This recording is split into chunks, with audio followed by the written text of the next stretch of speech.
Yo guys, ako nga pala si Jerber. Dating nagbabayan sell ng Honda FD. Ngayon nagbabayan sell pa rin naman pero hindi na FD. Samahan nyo ako sa journey na to kung saan naayusin natin yung Mio Sporty na to na ganito kaganda. Ang nagbuild nga pala niyan si Motodeck. Tignan nyo naman, sobrang solid. Pero hindi yung ganyan na skeleton. Ganito yun pagka na finish product na. Diba ang angas?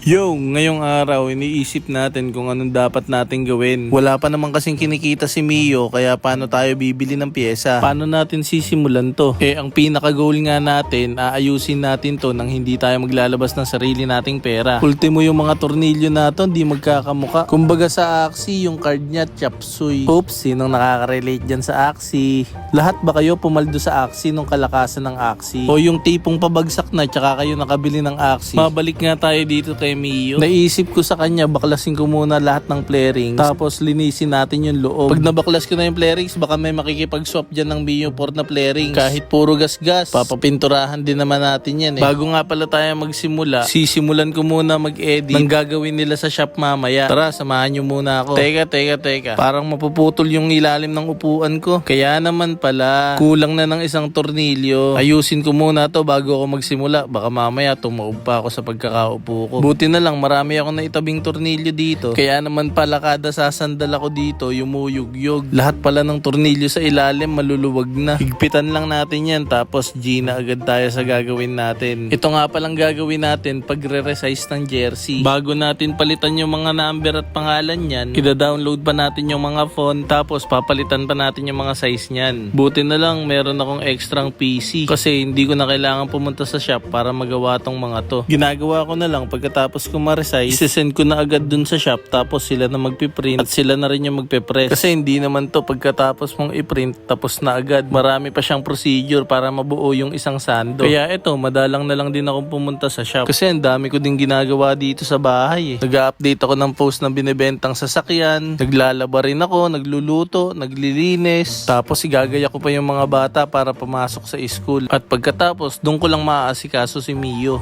Napakasipag ko. Grabe ba? Kaya kung mapapangasawa ko si Ivana, napakaswerte niya.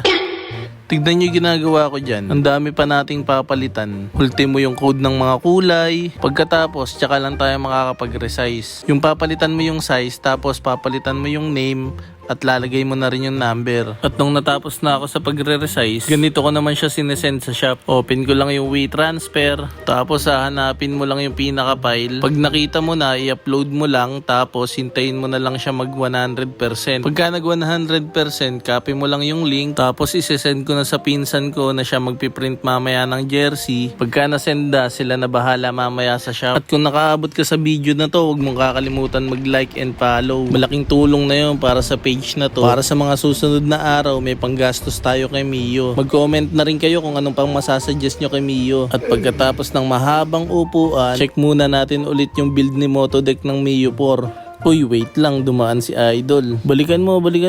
Napanood ko na yung video niya na yan, kaya binalikan ko na lang para pusuan. Kahit tad-tad ng tattoo si Idol, napakalinis niyan tignan. Ang hot ba, ganun? Ayan, balik tayo kay Motodeck. Panoorin ko muna isa-isa yan para ma-refresh ako kung anong mga dapat kong simulan. O kayo nag-battery low hindi kayo. Tignan nyo naman yung tunog ng Mio, napakagilas. Yan, bali tatlo yung video niya dyan sa Mio 4. Pero ayoko sanang kargahan yung makina ng Mio. Yung maporma lang yung panlabas niya para soon paglaki ng mga bata, pwede nilang gamitin, di ba? Pero parang trip ko kahit 59 lang. Check naman natin sa Shopee yung mga piyesang isasalpak natin. Hindi na natin gagayahin lahat ng brand ni Motodeck kasi talagang madidiin yung presyo nun Dito sa caliper, bala kong palitan ng 4-pot na TRC. Meron ba nabibiling mga peking ganito? Comment nyo nga mga boss kung merong mga peke para hindi natin mabili yung mga peke. Bala ko na nga lang dito straight na TRC yung accessories niya. Tignan nyo naman, caliper pa lang 3.3 na. Inadd to cart ko na nga yan para makita natin kung magkano total. Tapos bibili pa tayo ng ganitong hose. Wala pa kasi atang kasama yung brake master ng ganitong hose. Kaya bibili na rin tayo ng TRC. Ay, hindi pa pala bibilin. Kumbaga window shopping muna tayo. Titingin na rin tayo ng disc. Syempre, TRC na rin to. Uy, baka naman iset up pa ng TRC tong Mio natin. Nakakahiya naman.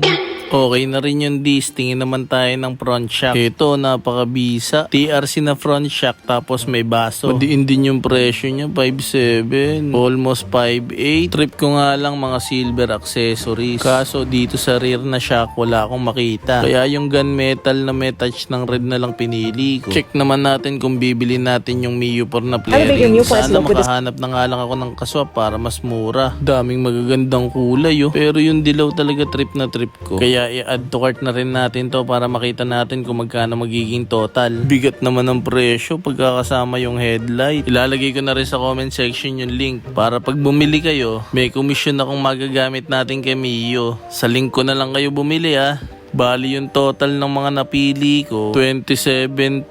Ayan, 27.6 kasama shipping. Hindi pa kompleto yan wala pang gulong at mags. Makakamagkano kaya ako para ma-achieve ko yung ganong kay Motodeck? Pwede yan, kaya natin yan. Unti-untiin na lang natin. Ihuli na natin yung makina, pag-isipan muna natin kung may papa 59 natin. O, mag-follow ka na.